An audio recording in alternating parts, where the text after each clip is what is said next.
Hello, welcome back to my channel friends. તો આજે એક નવી જ રેસીપી હું તમને શીખવવાની છું. તો આપણે ભરેલા તો શાક ઘણા ખાધા હોય છે, પણ આ એક નવું જ ભરેલું શાક છે જે ખૂબ જ ટેસ્ટી અને ખૂબ જ સરસ એવું બને છે. તો આ ઘણા ઓછા ઘરોમાં બનતું હોય છે. તો આ રેસીપી નવી જ રેસીપી જોવા માટે તમે મારી ચેનલને પહેલાં તો સબસ્ક્રાઈબ કરી દો અને એક લાઈક પણ કરી દેજો. તો જુઓ, કેપ્સિકમનું ભરેલું શાક બહુ ઓછા લોકો બનાવતા હોય છે, અને બનાવતા હોય છે તો એ અલગ રીતે હોય છે. આ રીતે તમે ક્યારેય નહીં બનાવ્યું હોય કે જોયું હોય. તો જુઓ, મેં કેપ્સિકમ લીધા છે. આપણે રીંગણા બટેકાનું ભરેલું ખાધું હોય છે, ગલકા બટેકા ખાધા હોય છે, કારેલા ભરેલા ખાધા હોય છે, પણ આ એક નવી જ રીતનું શાક છે. તો તમે વિડીયોને કન્ટિન્યુ જોજો, કટ કરતા નહીં બિલકુલ પણ, નહીંતર તમે એની ટિપ્સ કપાઈ જશે. તો જુઓ, હવે તમે કેપ્સિકમને પહેલાં તો આપણે સરસ પાણીમાં ધોઈ લેવાના છે. ત્યાર પછી જે ડીટીયાનો ભાગ છે એને મેં કટ કરી લીધો છે, મેં તમને જેવી રીતે વિડીયોમાં બતાવ્યું એવી રીતે જ. ત્યાર પછી મેં ચેવડો લીધો છે મમરાનો, પછી રેડી આવે છે જે પૌવાનો ચેવડો, સિંગ દાળિયા, એને એકદમ મેં મિક્સરની જારમાં આવી રીતે જુઓ સાવ ઝીણો ક્રશ કરી લીધો છે. તેનો ભૂકો કરી લેવાનો છે આવો જુઓ, સાવ એકદમ બસ. હવે આપણે તેમાં તેનો મસાલો બનાવવાનો છે. તો મસાલો બનાવવા માટે મેં એક પ્લેટમાં છે ને જે ક્રશ કર્યું હતું એને આપણે એક પ્લેટમાં લઈ લઈએ. ત્યાર પછી આપણે એમાં લાલ મરચું પાવડર, ધાણા જીરું પાવડર, આપણે ધાણા જીરું છે એ 4 ચમચી એડ કરી છે. આપણે મસાલાની ક્વોન્ટિટી વધારે બનાવવાની છે. ત્યાર પછી સ્વાદ અનુસાર જેટલી ક્વોન્ટિટી હોય એ રીતે આપણે તેમાં મીઠુંનો ઉપયોગ કરીશું. જો તમે મીઠું વધુ ખાતા હોય તો તમે વધુ પણ તેમાં ઉમેરી શકો છો. અને થોડી એવી ખાંડ ઉમેરવાની છે. ત્યાર પછી આપણે લઈએ થોડો એવો ગરમ મસાલો. હવે બધું જ સરસથી આપણે એકદમ મિક્સ કરી લઈએ અને એકદમ સરસ મસાલો બનાવી લઈએ.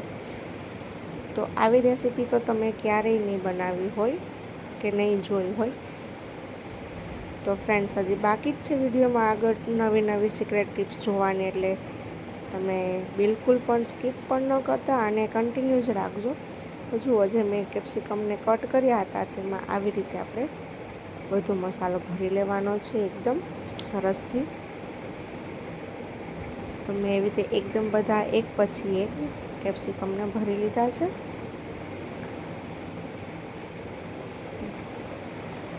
ઘણા લોકો કેપ્સિકમ કટ કરીને કરતા હોય, અને ભરેલા કેપ્સિકમનું ભાગ્યે જ કોકે જ આ શાક બનાવ્યું હશે.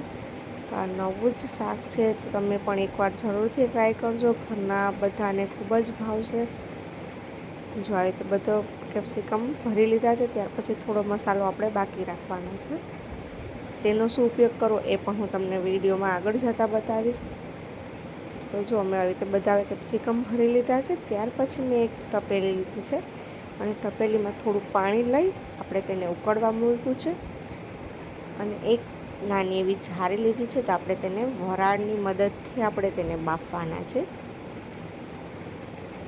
તો જુઓ, આવી રીતે મેં બધા જ કેપ્સિકમને ગોઠવી લીધા, અને ત્યાર પછી આપણે 5 થી 7 મિનિટ માટે બધા જ કેપ્સિકમને બાફવા માટે, વરાળની મદદે બાફવા માટે મૂકી દીધા છે. હવે હું તેને ઢાંકી દઈશ અને ત્યાર પછી હું 5-7 મિનિટ સુધી તેને ચડવા દઈશ. તો હવે તેનો વઘાર કરવા માટે મેં થોડા એવા ટમેટાને કટ કરી લીધા છે. આપણે જો તમને ટમેટાં વધુ પસંદ હોય તો તમે તેમાં વધુ પણ ઉમેરી શકો છો. હવે ટમેટાં સુધારી લીધા. એટલી વારમાં જુઓ, કેપ્સિકમ સરસથી બફાઈ ગયા છે, તેનો મસાલો પણ સરસ બફાઈ ગયો છે. તો હવે આપણે તેને વઘારની શરૂઆત કરીએ. પહેલાં તો મેં એક કઢાઈ લીધી છે અને તેમાં થોડું તેલ મૂક્યું છે, અને એમાં રાઈ જીરુંનો વઘાર કર્યો છે. જો તમને લસણ ભાવતું હોય તો તમે લસણની ચટણીનો પણ એમાં વઘાર કરી શકો છો, તેનાથી પણ સરસ લાગે છે. ત્યાર પછી મેં જે ટમેટાં ક્રશ કર્યા હતા એ ટમેટાને એમાં ઉમેરી અને એકદમ સરસ રીતે સાતરી લીધા.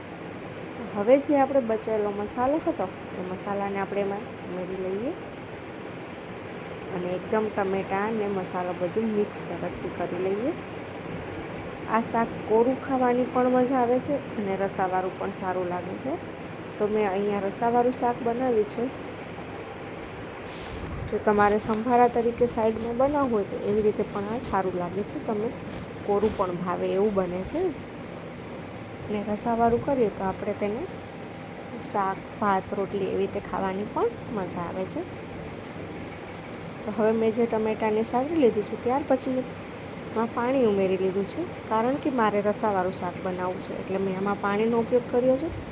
જો તમારે કોરું બનાવવું હોય તો ટમેટાં સાતરીને તરત જ તમે તેમાં જે કેપ્સિકમ બાફ્યા છે એને આપણે ઉમેરી લઈએ અને તેને એકદમ સરસ મિક્સ કરી લઈએ એટલે એકદમ સરસથી શાક બની જાય છે. પણ આપણે અહીંયા રસાવાળું શાક બનાવવાનું છે એટલા માટે મેં અહીંયા પાણી પહેલાં વઘાર કર્યો અને હવે હું એક પછી એક બધા કેપ્સિકમ જે બફાઈ ગયા છે તેને સરસથી તેમાં ઉમેરી લઈશ અને ત્યાર પછી આપણે છે ને ધીરે ધીરે તેને આવી રીતે મિક્સ કરવાના છે, જેથી કરીને કેપ્સિકમ કોઈ પણ તૂટે નહીં અને આખા જ રહે અને સરસ એવું શાક બને.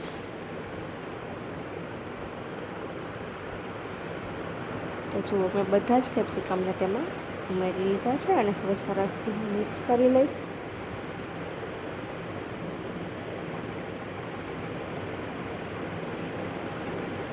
આ શાક ખાવામાં ટેસ્ટમાં ખૂબ જ સરસ અને ખૂબ જ એકદમ ટેસ્ટી એવું બન્યું. તમે પણ જરૂરથી એકવાર ટ્રાય કરજો અને તમને રેસીપી કેવી લાગી છે, તમારા ઘરે આ શાક બને છે કે નથી બનતું એ પણ મને કમેન્ટમાં જરૂરથી જણાવજો. તમારે ત્યાં આ શાકને શું કહે છે એ પણ મને જણાવજો. તમને રેસીપી સારી લાગી છે કે નથી લાગી એ પણ મને જરૂરથી જણાવજો. જુઓ હવે શાકને આપણે ચડવા દઈએ. ત્યાર પછી મને થોડી ગળાશ ઓછી લાગતી હતી, મેં ટેસ્ટ કર્યું એટલે મેં તેમાં થોડી ગળાશ ઉમેરી છે. જો તમને ગળાશ બહુ પસંદ ન હોય તો તમે એ થોડી ઓછી પણ ઉમેરજો તો પણ સરસ લાગે છે. હવે મેં તેમાં પાણી ઉમેરી અને હવે એક રસ થવા માટે મેં અહીંયા મૂકી દીધું છે શાકને. અમારે ત્યાં ગળ્યું થોડું વધારે ખાય છે એટલા માટે મેં થોડી ગળાશ વધારે એમાં ઉમેરી છે. પણ જો તમારા ઘરે ગળાશ ઓછી ખાતા હોય તો તમે તેને સ્કીપ પણ કરશો તો પણ શાક સરસ જ લાગશે. હવે આપણે પાણી ઉમેરી અને હવે 2 થી 3 મિનિટ ચડવા દઈએ. તો જુઓ ચડી ગયું, ત્યાર પછી શાક સરસ બની ગયું છે. તો હવે એક મેં સાઈડમાં વઘાર કર્યો છે. એક કઢાઈ લેવાની છે, આપણે તેમાં થોડું તેલ ઉમેરીશું અને એમાં રાઈ જીરું થોડા એવા ઉમેરી અને ત્યાર પછી એ તેલમાં આપણે લાલ મરચું એ તેલમાં જ ઉમેરવાનું છે અને ત્યાર પછી એને આપણે આ શાકમાં ઉમેરશું, જેથી કરીને શાકનો વઘાર ખૂબ જ સરસ લાગે છે અને ખૂબ જ એકદમ રજવાડી સ્ટાઇલથી શાક બની જશે અને એકદમ ટેસ્ટમાં પણ બેસ્ટ બનશે. તો એકવાર આવી રીતે તમે જરૂરથી ટ્રાય કરજો. આ વઘારની રીત છે એ ભૂલથી પણ ભૂલતા નહીં અને એ જરૂરથી ઉપરથી બનાવજો, તેથી શાક ખૂબ જ સરસ બનશે. તો ફ્રેન્ડ્સ, આવી જ અવનવી રેસીપી તમારી સામે લઈને આવીશ અને સબસ્ક્રાઈબ ન કરી હોય ચેનલને તો એ પણ કરી દેજો. અને ફ્રેન્ડ્સ, તમને આ રેસીપી કેવી લાગી છે એ પણ મને જરૂરથી જણાવજો. તો ફ્રેન્ડ્સ, મળીએ આપણે નેક્સ્ટ વિડીયોમાં. Bye bye.